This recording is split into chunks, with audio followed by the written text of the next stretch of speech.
Okay guys, we're back out here. Got that plate where it has to be. Okay, now I'm going to make sure I get these bottom ones right when I put the 3 bolts in here. So, okay, let's work on it. Okay. I think we're good. This one's just rubbing. This one's good.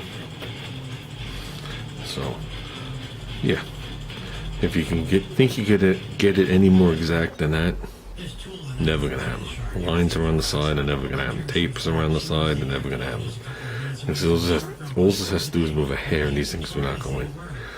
I wind up using the curlicue side to line it, and then I hold it there and I put it in. And if you tighten up one bolt, it'll throw it off. You just gotta walk them all in and bring it in flat, and then we're good. So, what I'd like to do is close this hinge now. I wanted to see how easy this side was as opposed to this side. And now that I see what it's going to take to do this side's staying on. This is going to be more visible.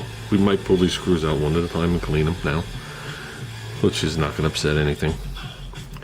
But that's not the goal right now. So let's get this closed without mutilating it, destroying it, scratching it.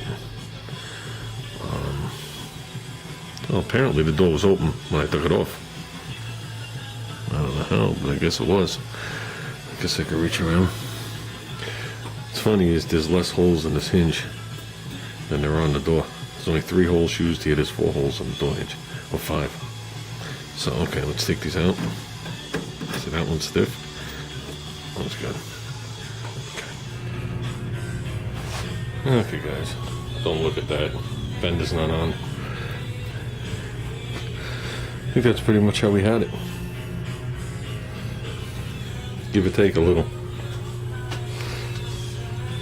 The inside is jam, on the side's multicolor, so it throws off the gap look. But everything's lined up still. If I remember, I can go back on the tapes.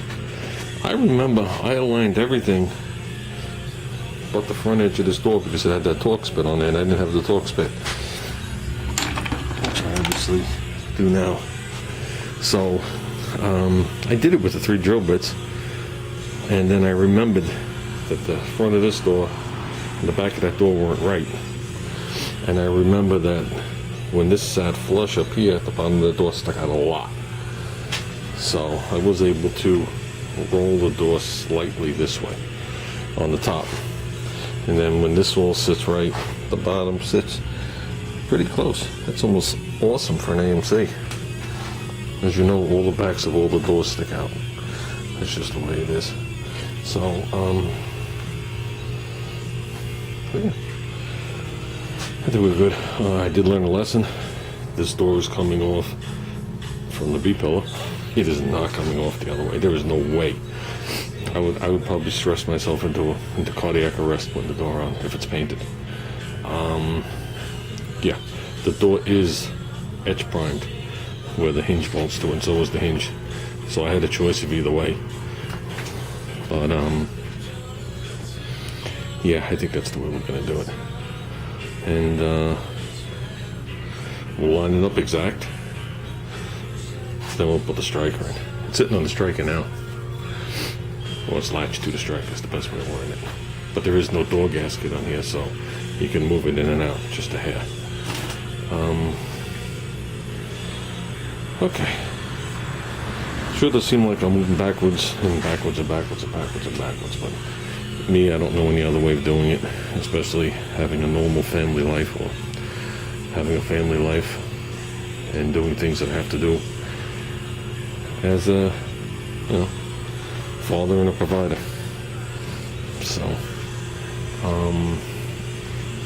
with that said, I was actually working on the driveway today at the same time. I got seal on me, filling in the cracks again, hopefully for the last time. So I always swore that if I sold the house, I'd put a new driveway in, and then I priced them out, and I was like, okay, I'll fill in the cracks. It'd be good for somebody for another 2 years before they got to fill them in again. So, okay, this is good.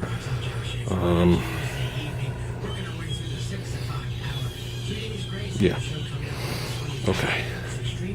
But we got everything. Try to touch nothing at this point.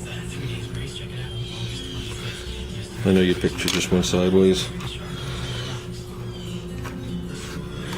but you could see where the hinge went. It was already etch primed, so there shouldn't be any rust oozing. And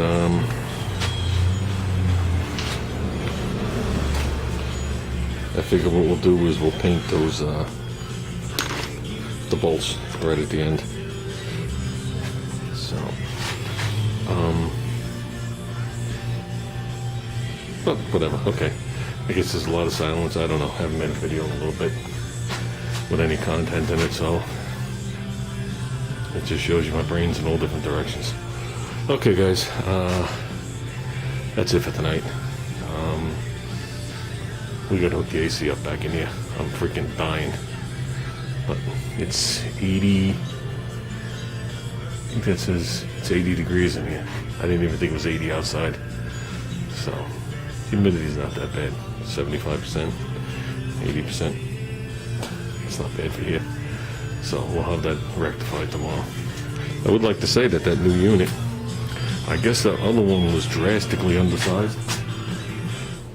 Now, it's not like that unit was running low or anything like that. Last year was the first year that I had to add Freon to it. So, and the Freon only lasted a month. So I did run it 23 years, so I know exactly how it operated. Doesn't matter what I set this thing at, it cycles. So that's pretty cool. You said it is 67, 68, 74. It's like regular heat. It's on, it's off. It's on, it's off. The other one, when you woke up in the morning, it was already running. When you went to bed at night, it was still running. And then it was trying to bring the house back down to the temperature was always off a couple of degrees, 2 or 3 degrees. Which wasn't too bad. I always just figured the unit was undersized. I guess I was right. Okay, guys. Overall on this car, I'm satisfied with everything except the rain gutters. I just can't get past them. Biggest mistake I made was taking that trim off. They look like shit. They're wavy, and it's not my fault. It's the way they did it. So I gotta come up with something. I gotta spend some time on them. They look that bad. Okay, guys. I'm just cleaning up for tonight.